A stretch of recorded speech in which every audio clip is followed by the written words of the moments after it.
우리가 어떤 사람을 보면 야, 저 사람은 동남아 사람 같다. 그리고 저 사람은 미국 사람 같다. 그리고 저 사람은 똑같은 백인이어도 동유럽 사람 같다라는 것을 어렵지 않게 구분할 수가 있습니다. 그 사람들의 생김새나 아니면 풍기는 어떤 공기나 그 사람들의 말투나 아니면 액센트나 옷차림 같은 것들을 보고 쉽게 구분할 수 있다라는 거죠.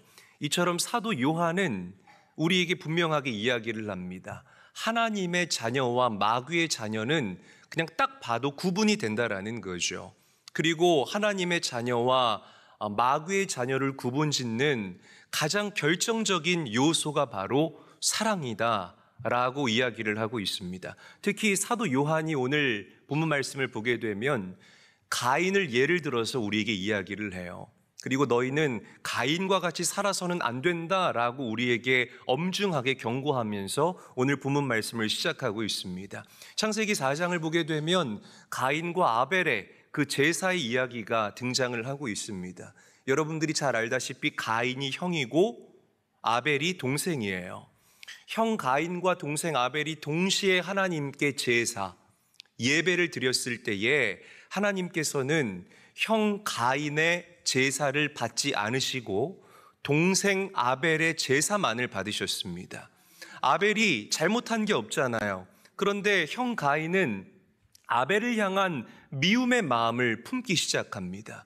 그리고 그 미움이 점점점 자라나고 점점점 불어나서 결국에는 가인은 동생 아벨을 죽이는 끔찍한 살인죄를 저질렀다는 거예요.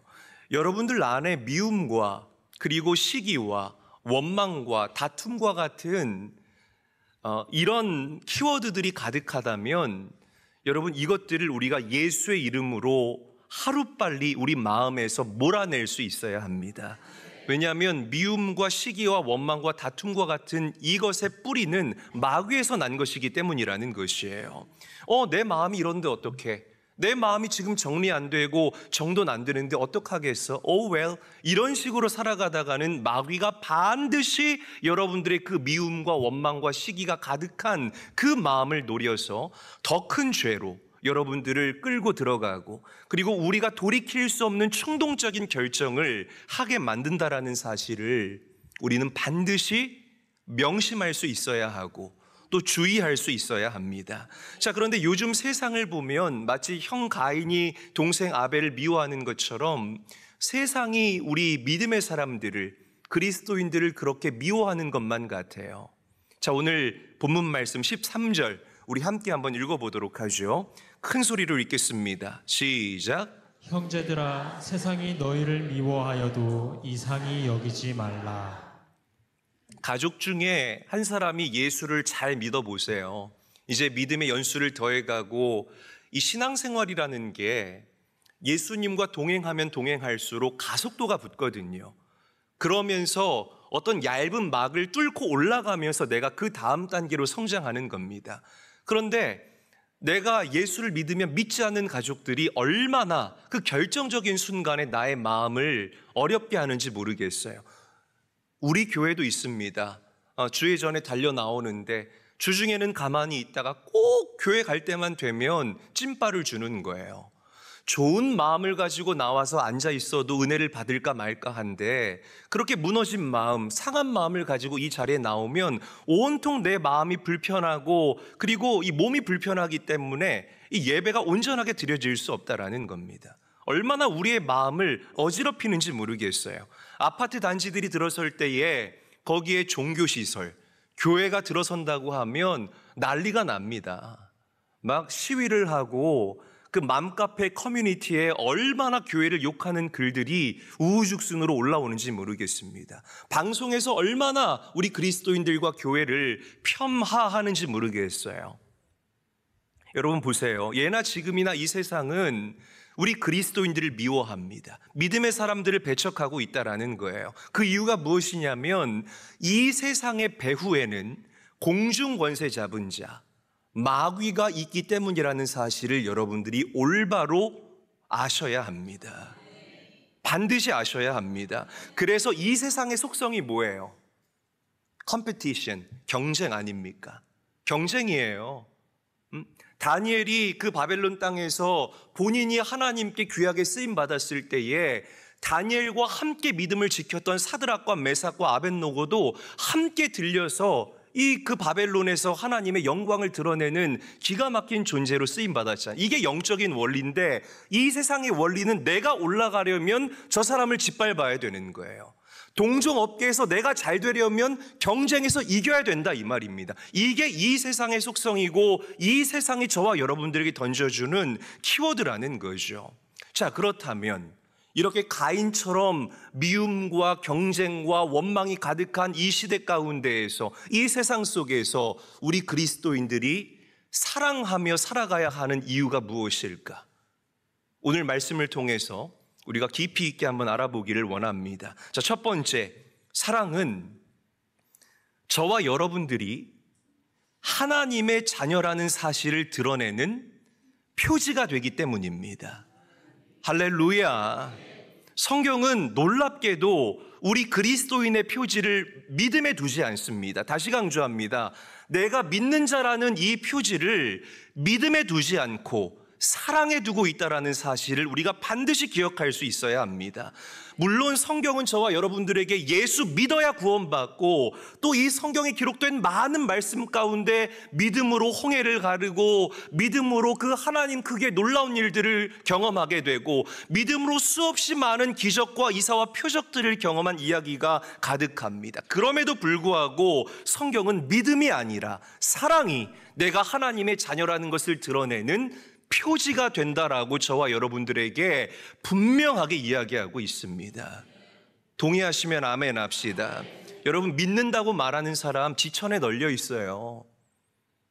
요즘에 인스타 크리스찬도 있습니다. 정작 나는 교회 나가지 않는데 그 인스타그램에 기독교적인 그런 용어들과 그런 메시지와 그런 사진과 영상을 올리면서 나를 셀프 브랜딩하는 거예요. 나는 이렇게 신실한 사람입니다. 그러면 사람들이 볼 때, 야, 이 사람은 정말 믿음이 좋은 참 믿음의 사람이구나. 야, 이 기업은 정말 신앙이 좋은 신실한 믿음의 기업이구나. 착각하게 한다는 거예요. 보면 뻔히 보입니다. 인스타 크리스찬도 있습니다. 심지어 성경을 보게 되면 귀신도 하나님을 믿고 두려워 떤다라고 이야기를 하고 있어요. 제가 신학교 다닐 때 그 감리교 신학대학교 그 냉천동에 무당집이 얼마나 많은 줄 아세요? 그 무당을 상대로 우리가 앙케이트, 신학생들이 앙케이트 조사를 하는데 어떤 무당 할머니가 저한테 그랬던 기억도 있어요. 나도 하나님 믿어. 본인도 하나님 믿는데요. 근데 교회는 안 나간대요. 무당도 하나님을 믿어요. 그러니까 믿는 것만으로는 그 사람이 진짜 하나님의 자녀인지 아닌지를 우리가 알 수 없다라고 말씀을 드리는 거예요. 교회에 나와 앉아있다고 해서 여러분들이 다 하나님의 자녀일까요? 그렇지 않아요. 가라지 성도들도 있고 정말 헬렐레하게 신앙생활하는 사람들이 얼마나 많은지 모르겠습니다. 이런 말씀 드려서 죄송합니다. 여러분 보세요. 우리가 믿는 하나님의 본질은 사랑이십니다. 믿으시기를 바랍니다. 그래서 우리가 여러분들이 처음 인사한 것처럼 정말 사랑을 주고받으면서 살아갈 때에 그 사람이야말로 하나님을 쏙 빼닮은 하나님의 아들이다, 하나님의 딸이다 라고 우리가 이야기할 수 있다는 거죠. 사랑하는 제일교회 성도 여러분, 우리는 믿음으로 구원받습니다. 그러나 우리의 믿음은 반드시 사랑으로 입증된다라는 사실을 명심하고 기억할 수 있게 되기를 바랍니다. 저를 따라하죠. 믿음으로 구원받고, 더 크게 따라합니다. 믿음으로 구원받고 사랑으로 입증받는다. 왜 기독교가 지탄받을까요? 왜 그리스도인들이 욕을 먹을까요? 우리가 돈이 없어서 그럴까요? 우리에게 배움이 없어서 그럴까요? 그렇지 않습니다. 우리 믿음의 사람들이, 하나님을 믿는 우리 교회와 우리 성도들이 사랑의 부재 가운데 살아가기 때문에 오늘날 교회와 기독교인들이 세상으로부터 지탄받고 있다라고 저는 생각을 합니다. 누가 하나님께 속한 사람입니까? 누가 하나님의 자녀입니까? 사랑하며 살아가는 사람들이 하나님의 자녀인 줄 믿으시기를 바랍니다. 목사님 저는 MBTI가 E라서 사랑하는 게 너무 쉬워요. 그런데 제 아내는 MBTI가 I예요. 너무 내성적이에요. 그래서 사랑하는 게 어려워요. 그렇지 않아요. 사랑하며 살아가는 것은 MBTI의 문제가 아니고 성격의 문제가 아니고 취향의 문제가 아닙니다. 하나님의 자녀로 거듭난 사람들, 여러분들이 예수 믿고 구원받았다면 우리에게는 사랑이라는 공통 분모가 생긴다라는 사실을 믿으시기를 바랍니다. 오늘 이 자리에서 예배하는 여러분들 모두에게 하나님의 사랑이 넘치도록 임할 수 있게 되시기를 예수님의 이름으로 간절히 축원합니다. 간절히 축원합니다. 그래서 인정받기를 바라요. 와, 하나님이 보내주신 하나님의 사람이 나에게 오는구나. 정말 인천제일교회 성도들은 양보도 잘하고, 아멘 한 분밖에 안 하시네요. 정말 인천제일교회 성도들은 양보도 잘하고 친절하고, 할렐루야. 좀 그런 인정과 칭찬을 들을 수 있는 우리 사랑하는 모든 교회와 성도들이 되시기를 주님의 이름으로 간절히 축원합니다. 자, 두 번째, 굉장히 중요해요. 사랑이 내가 구원받았다는 증거이기 때문에 그렇습니다. 다시 강조합니다. 사랑이 내가 구원받았다는 증거이기 때문에 그래요. 여러분, 믿음은 구원의 조건입니다. 그러나 사랑은 구원의 증거입니다. 할렐루야. 한번 저를 따라하죠. 믿음은 구원의 조건이다. 더 크게요. 믿음은 구원의 조건이다. 사랑은 구원의 증거이다. 그러니까 믿음이 있어야 우리가 구원받지만 그 믿음이 진실한가의 여부는 사랑으로 판명이 난다라는 거죠. 말씀 읽어볼게요. 굉장히 중요한 말씀인데 말씀 함께 한번 읽어보겠습니다. 요한일서 3장 14절 말씀 한 목소리로 읽습니다. 시작. 우리는 형제를 사랑함으로 사망에서 옮겨 생명으로 들어간 줄을 알거니와 사랑하지 아니하는 자는 사망에 머물러 있느니라. 빨간 글씨만 다시 읽어보죠. 시작. 형제를 사랑함으로 사망에서 옮겨 생명으로 들어간 줄을 알거니와. 이게 무슨 말이냐면 형제를 사랑함으로 구원받는다는 거예요. 이게 사실 우리의 구원관과는 맞지가 않죠. 우리는 믿음으로 구원받는다 라고 제가 날마다 목이 터져라 저와 여러분들에게 외치지 않았습니까?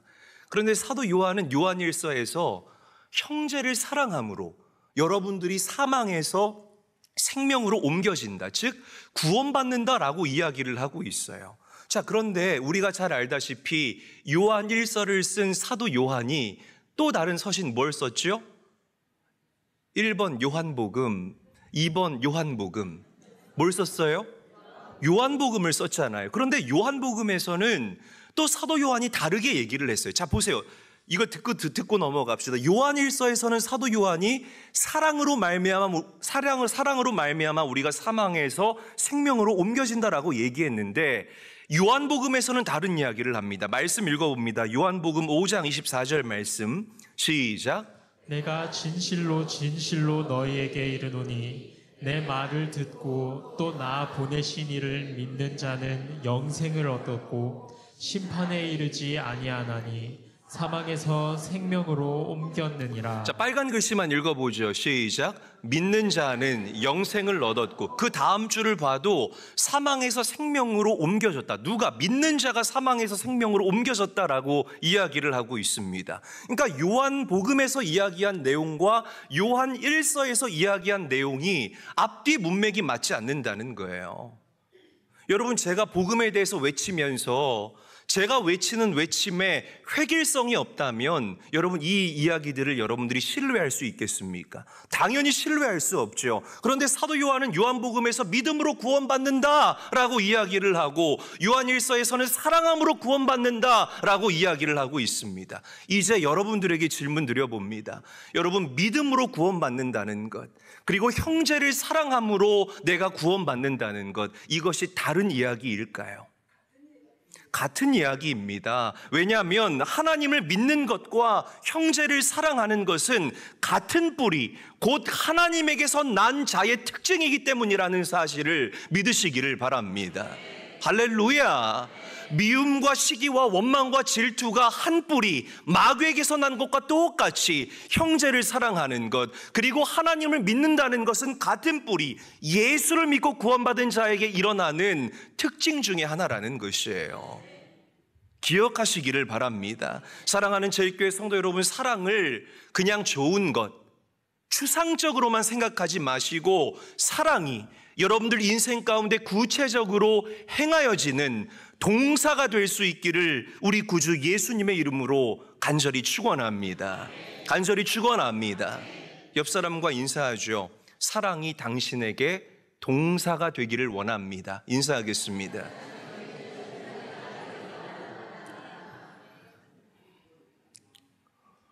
인사하신 그대로 여러분 사랑을 실천하며 살아가시기를 바랍니다. 이 남자와 여자가 사랑하면 아무도 못 말립니다. 제가 언젠가 얘기했던 기억이 나는데요.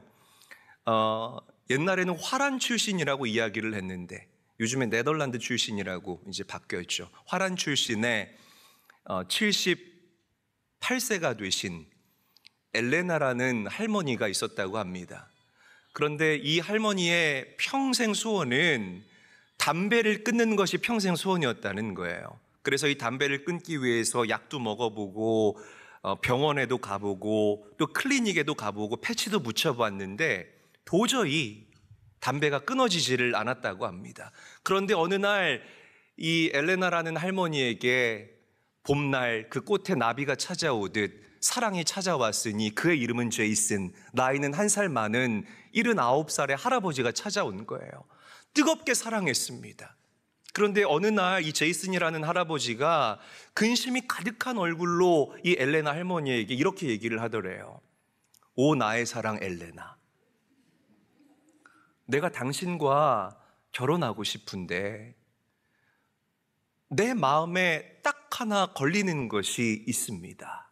그러자 엘레나가 그게 뭔데요? 이렇게 얘기를 하더래요. 그래서 이 제이슨 할아버지가 이렇게 얘기했다고 합니다. 당신 담배 피운 것 그 한 가지, 그게 나와 너무 맞지 않는 것 같습니다. 그러자 이 엘레나 할머니가 대번에 이렇게 이야기를 하더래요. 아 그래요? 그러면 내가 담배 오늘부터 끊을게요.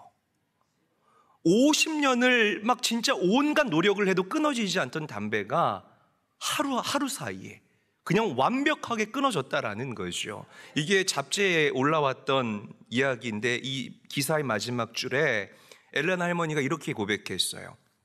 나는 이 경험을 통해서 사랑의 힘이 의지의 힘보다 위대하다는 사실을 깨달았다라고 고백하고 있습니다. 여러분 그렇습니다. 내가 사랑할 때에 구체적인 변화가 여러분들의 삶 가운데서 일어나게 될 줄로 믿으시기를 바랍니다. 부부끼리 사랑하십시오. 부부끼리 사랑하시기를 주님의 이름으로 축원합니다. 아멘. 부모와 자식 간에 오늘 멈췄던 사랑의 동력이 다시금 발동될 수 있게 되시기를 주님의 이름으로 간절히 축원합니다. 우리가 믿는 하나님의 본질은 다시 말씀드리지만 사랑입니다. 여러분 성경을 손으로 꽉 잡고 비틀어서 이 성경을 쥐어짜면 여기에서 뭐가 나오는 줄 아십니까? 사랑이 나옵니다. 정말 그래 빡 비틀어 짜면 여기서 사랑이 나온다라고 저는 여러분들에게 말씀드리고 싶어요. 어떤 목사님이 이런 얘기를 했어요. 기독교인에게 사랑이 빠진다면 기독교는 이슬람보다 더 무서운 율법적인 종교가 될 것이다. 사랑 없는 기독교가 가장 큰 이단이다 라고 이야기를 했습니다. 저는 이분의 의견에 100번 1000번 동의합니다. 여러분 에베소 교회가 잘했거든요. 에베소 교회가 왜 예수님께 책망 들었는 줄 아십니까? 에베소 교회가 뭘 잘했냐면 성도들을 잘 양육했어요. 이단과 싸워서 이겼던 교회가 에베소 교회입니다. 그리고 에베소 교회는 그 역사와 전통을 잘 지켰던 교회 중에 하나입니다. 그런데 주님께서 에베소 교회를 책망하기를 뭐라고 책망하냐면 너가 처음 사랑을 잊어버렸다라고 에베소 교회를 책망하고 있습니다. 우리 중에 이렇게 얘기하는 사람이 있을 거예요. 목사님, 그래도 성도들을 잘 양육하고 교회가 믿음과 전통을 잘 지켜오고 이단과 싸워 이겼으면 이거 칭찬받아야 마땅하지 않겠습니까? 그러나 성경은 No! 아니다! 라고 우리에게 이야기하고 있다는 거예요. 다른 것이 이 교회 안에 다 있다 할지라도 사랑이 없으면 내가 너의 촛대를 옮겨 버리겠다라고 이야기를 하고 있습니다. 여러분, 우리 제일교회에게도 이 말씀이 두려운 말씀이 되기를 원합니다. 교회가 성장하는 것, 부흥하는 것, 이것으로 만족하는 교회가 되는 것이 아니라 이 교회를 이루는 지체된 여러분들 모두에게 사랑의 행함이 넘쳐날 수 있게 되시기를 주님의 이름으로 간절히 축원합니다. 그래서 주님께 인정받으시고 주님께 칭찬받는 하나님의 존귀한 아들, 딸들이 되시기를 바랍니다. 자, 마지막. 사랑할 힘이 어디에서 올까? 자, 우리 요한일서 3장 16절 말씀 함께 읽어보죠. 시작. 그가 우리를 위하여 목숨을 버리셨으니 우리가 이로써 사랑을 알고 우리도 형제들을 위하여 목숨을 버리는 것이 마땅하니라. 자, 여기서 보면 마땅하니라, 오페이로멘이라고 읽고 발음합니다. 당연하다, 꺼리낌이 없다라는 뜻을 가지고 있어요. 형제를 위해서 목숨을 버리는 것이 오페이로멘, 당연하다, 마땅하다라고 이야기를 하고 있다는 거죠. 신경정신과 의사 선생님들이 이런 이야기들을 합니다. 어릴 때부터 부모님이나 아니면 조부모님에게 사랑을 잔뜩 받고 자란 사람들은 지금 나의 형편과 상황이 뭐 어렵던지 아니면 뭐 좋던지 간에 상관없이 사랑하며 살아가는 것이 너무나 편안하고 너무나 내추럴하다, 너무나 자연스럽다라고 이야기를 합니다. 그런데 어렸을 때 부모로부터 사랑을 받지 못해요. 뭐 여러 가지 이유가 있겠죠. 편부모 가정에서 자라나거나 아니면 부부가 맨날 싸우거나 아니면 부부가 너무 바빠서 자녀를 돌볼 시간이 없거나, 그렇게 사랑의 결핍 속에서 자라는 아이들은 무언가를 나눠주고 무언가 사랑하며 살아가는 것이 너무 어렵게 느껴진다고 합니다. 여러분, 오늘 제가 사랑에 대해서 외치고 있잖아요. 그런데 70%는 이 말씀과 지금 융화가 되는 것 같아요. 그런데 나머지 30%는 뭐 사랑?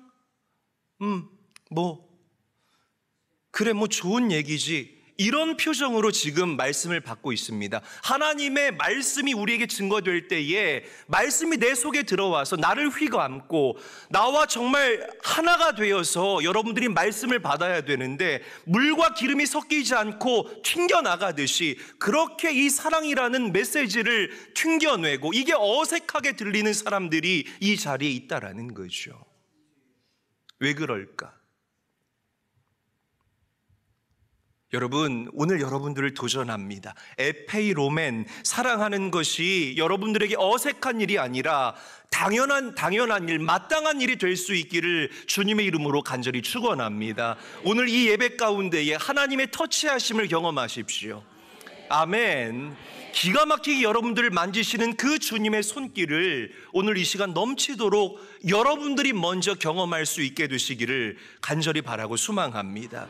그래서 우리 제일교회 성도들은 저도 좀 사랑해 주세요. 네, 서로 사랑하시고, 이게 사랑하는 것이 밥 먹는 것처럼 자연스러운 일이 됐으면 좋겠습니다. 할렐루야. 여러분, 사랑을 어색하게 생각하지 마세요. 이미 우리는 그 하나님의 십자가의 사랑을 먼저 경험한 하나님의 자녀라는 사실을 믿으시기를 바랍니다. 이미 받았잖아요. 이미 받았다면 에페이로멘, 그 사랑을 나눠주는 것이 여러분들에게 너무나 자연스러운 일이 될 수 있기를 주님의 이름으로 간절히 축원합니다. 어색하게 여기지 마세요. 이미 우리는 그 사랑을 경험한 자라는 거죠. 말씀을 정리하겠습니다. 여러분, 말씀이신 그 주님을 여러분들의 삶에서 매일매일 경험할 수 있게 되기를 바랍니다.